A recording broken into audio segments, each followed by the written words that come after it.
बिस्मिल्लाहिर्रहमानिर्रहीम। अस्सलाम वालेकुम ladies and gentleman. Very fresh morning from मोहब्बत वैली।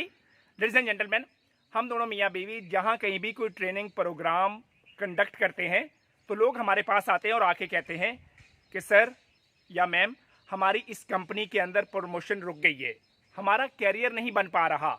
और जब हम मैनेजमेंट से बात करते हैं तो वो कहते हैं कि जो तय करदा मयार है उस पे ये वाले नौजवान लड़के या लड़कियां पूरा ही नहीं उतर पा रहे।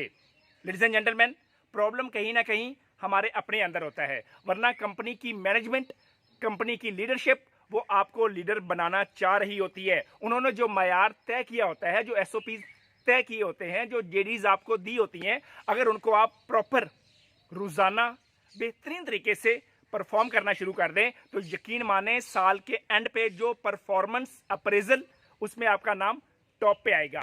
उससे भी बढ़ के डॉक्टर आमना के पास एक शानदार किस्म का फार्मूला है। अपने दिन को अगर आप इस फार्मूले के तहत जीना शुरू कर दें आज के बाद, तो यकीन माने दुनिया की कोई ताकत आपको किसी भी कंपनी के अंदर तरक्की करने से रोक नहीं सकती। Thank you so much. मैं एक टिप आपके साथ शेयर करने जा रही हूँ, क्योंकि ये पूरा बहुत डिटेल टॉपिक है कि आप अपनी वर्क स्पेस के अंदर अपनी प्रोडक्टिविटी को कैसे मैक्सिमाइज कर सकते हैं। And it's not only for the people who are working in any company, it's for every student, it's for every mother. हर वो पर्सन जो अपने अंदर कोई भी नई हैबिट इनकलकेट करना चाहता है, तो अल्लाह ताला ने हमारे अंदर इतना खूबसूरत सिस्टम रखा है, अगर हम उसके साथ चलें तो सारी नेचर हमारी हेल्प कर रही होती है। हम अगर अपने दिन को 24 घंटों में डिवाइड कर लें, और जैसे कि आपको पता है कि हम अपने अगर सर्केडियन साइकिल जो कि हमारा 24 आवर्स में होता है, उसे हम 3 फेजेस में डिवाइड कर लें, यानी कि 8-8-8 घंटे की 3 विंडोज़। फर्स्ट को हम फेज़ 1 कह लेते हैं, जो कि आपके जागने के 0 to 8 आवर्स। और आई एम अज्यूमिंग कि आप 7 बजे उठ जाते हैं, प्लस माइनस 2 आवर्स आप कर लें। एंड आई एम अज्यूमिंग आप सब 10 बजे सो जाते हैं, 10 PM प्लस माइनस 2 आवर्स आप कर लें। मैं उनकी बात नहीं कर रही जो नाइट शिफ्ट्स करते हैं, क्योंकि बेसिकली जो ह्यूमन है वो दिन में जागने के लिए है, उनके लिए फिर एक बिल्कुल डिफरेंट टॉपिक है कि वो अपने आप को कैसे अलर्ट रख सकते हैं। Now I am talking about, जैसे कि इन्होंने कहा कि खुद को बेहतर आप कैसे कर सकते हो जब आप डे वर्कर हो।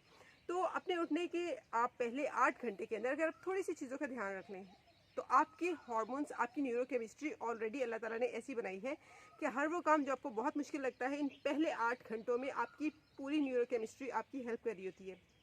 आपके अंदर एपिनेफ्रिन, आपके अंदर नॉर एपिनेफ्रिन, आपके अंदर कॉर्टिसोल का लेवल बहुत हाई होता है, इतना फ्रेंडली होता है कि आप उस वक्त कोई भी काम करना चाहे, आपकी अलर्टनेस बहुत अच्छी होती है। एंड यू नो, इस अलर्टनेस को आप खुद भी बूस्ट कर सकते हैं कुछ चीज़ों के साथ, जैसे कि सुबह उठ के आप अगर कम से कम आधा घंटा अपने आप को सूरज को एक्सपोजर दें, आपकी अलर्टनेस बहुत अच्छी हो जाएगी। आप अपने इर्द गिर्द की लाइट्स का ध्यान रखेंगे, आप अपनी अलर्टनेस को बहुत बेहतर कर सकते हैं। आप सुबह उठ के एक्सरसाइज करते हैं, वो भी आपके एपिनेफ्रिन, नॉर एपिनेफ्रिन को बहुत बूस्ट करने में हेल्प करता है। फिर आप इस 0 to 8 आवर की विंडो में हर वो काम रख सकते हैं जिसके लिए आपको बहुत रेजिस्टेंस फील होती है, जिसकी हैबिट को डेवलप करना आपके लिए एक चैलेंज है। तो पूरी न्यूरोकेमिस्ट्री आपकी उसमें हेल्प कर रही होती है। सेकेंड फेज के अंदर फिर आप अपनी चीज़ों को कम करना शुरू कर दें, अपनी लाइट को थोड़ा सा पहले से डिम कर लें। अपने जो आपका सन का एक्सपोजर है अब बिल्कुल डिफरेंट हो जाएगा। अब आपके अंदर जो सन की रेज जाएंगी वो डायगनल जाएंगी, सूरज गुरूब होने जा रहा है, होराइजन की तरफ जा रहा है, और आपके आंखों के अंदर इस टाइम भी सनलाइट का जाना ज़रूरी है, जो कि आपके अंदर सेरोटोनिन को ज़्यादा करेगा। अब आपके अंदर कॉर्टिसोल का लेवल कम होना शुरू हो गया। अब आप वो वाले काम ज़्यादा अच्छे से कर सकेंगे जो कि रिफ्लेक्सिव है, यानी कि जिसे करने के लिए आपके अंदर कोई ज़्यादा रेजिस्टेंस नहीं होती। जैसे फॉर एग्जांपल आप कोई भी जर्नलिंग करने लगे हैं, तो उसके अंदर कोई आपको इतनी ज़्यादा उसकी क्रिएटिविटी की ज़रूरत नहीं होती। आप हर वो काम जो बड़े आसानी से कर सकते हैं उसे सेकंड विंडो में प्लेस कर दें। सेकंड विंडो को बहुत अच्छा करने के लिए आप NSDR पे भी अमल कर सकते हैं, नॉन स्लीप डीप रेस्ट, और इसे आप यूट्यूब पे सर्च करें। बहुत अच्छा योगा निद्रा इज़ वन ऑफ देम। आप इनके ऊपर काम करें। आप बहुत अच्छी डीप स्लीप नहीं, क्योंकि आपने ऐसी कोई स्लीप नहीं लेनी जो आपकी रात की स्लीप के अंदर इंटरप्ट करे, आप इस विंडो के अंदर कर सकते हैं।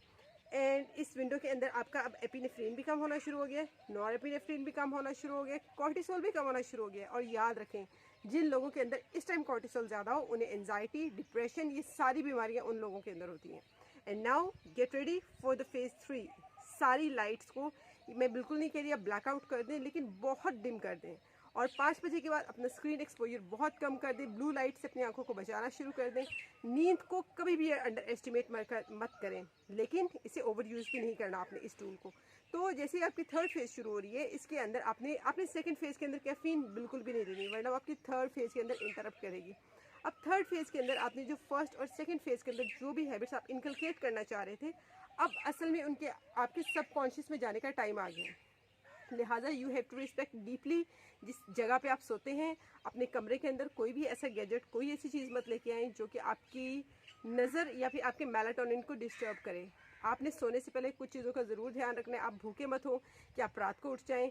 आप कोशिश करें सोने से पहले अपने फ्लूइड्स थोड़े से कम कर दें, ताकि आपको बार बार यूरिनेशन के लिए ना उठना पड़े। अगर आपको उठना भी पड़े तो आपके इर्द गिर्द इतनी मध्यम लाइट हो कि you can just navigate the things around you. इसके अलावा आप बहुत ब्राइट लाइट के ऊपर फ़ौरन रात को कुछ भी देखने की कोशिश मत करें। यकीन करें मेलाटोनिन इतनी जल्दी डिस्टर्ब हो जाएगा, आप उसके बाद दोबारा अगर फॉर एग्जांपल वॉशरूम के लिए भी उठें, आपके लिए सोना बहुत मुश्किल हो जाएगा। और ये फेज़ आपने इसलिए प्रोटेक्ट करनी है कि जितनी हैबिट्स की हमने पहली 2 फेजेस में बात की, उन सब ने आपके दिमाग के अंदर एक किस्म का एनक्रेव होना है इसी टाइम के अंदर। लिहाजा रिस्पेक्ट योर स्लीप अलॉट।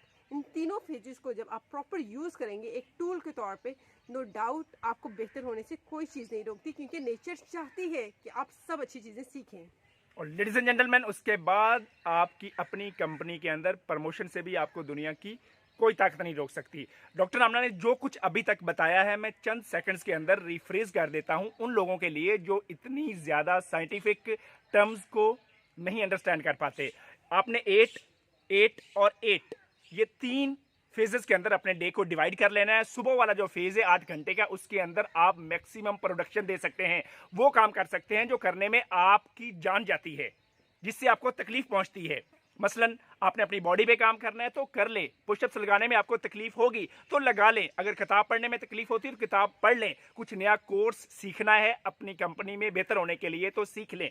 इन 8 घंटों के अंदर मैक्सिमम कोशिश करें जिन चीज़ों से आपकी जान जाती है वो सीखने की कोशिश करें, और अगले फेज के अंदर अगले 8 घंटों के अंदर आप वो चीज़ें जो सीखी हैं उनको अब छोड़ दें। अब वो वाली चीज़ें जो ऑलरेडी आप सीख चुके हैं इस प्लान पे आके, उनको रिलैक्स करें। मसलन आप स्विमिंग कर लें, हॉर्स राइडिंग कर लें, वॉक कर लें अपनी बीवी के साथ, अगर आपकी मोहब्बत आपस में अभी भी शानदार है। कोई भी ऐसा काम जिसमें आपको मेंटली बहुत ज़्यादा प्रेशराइज ना होना पड़े, वो कर सकते हैं। और आखिरी 8 घंटे बेहतरीन तरीके से सोएं। प्लीज़ अपनी डिवाइसेस सारी किसी और कमरे में एक बैग में बंद करके रख दें। रात को भी कोशिश करें अपने वॉशरूम की या कमरे की लाइट जितनी डिम हो सके, ताकि रात को उठ के वॉशरूम जाना पड़े तो यकदम तेज रोशनी आपकी आंखों को चुंधिया ना दे।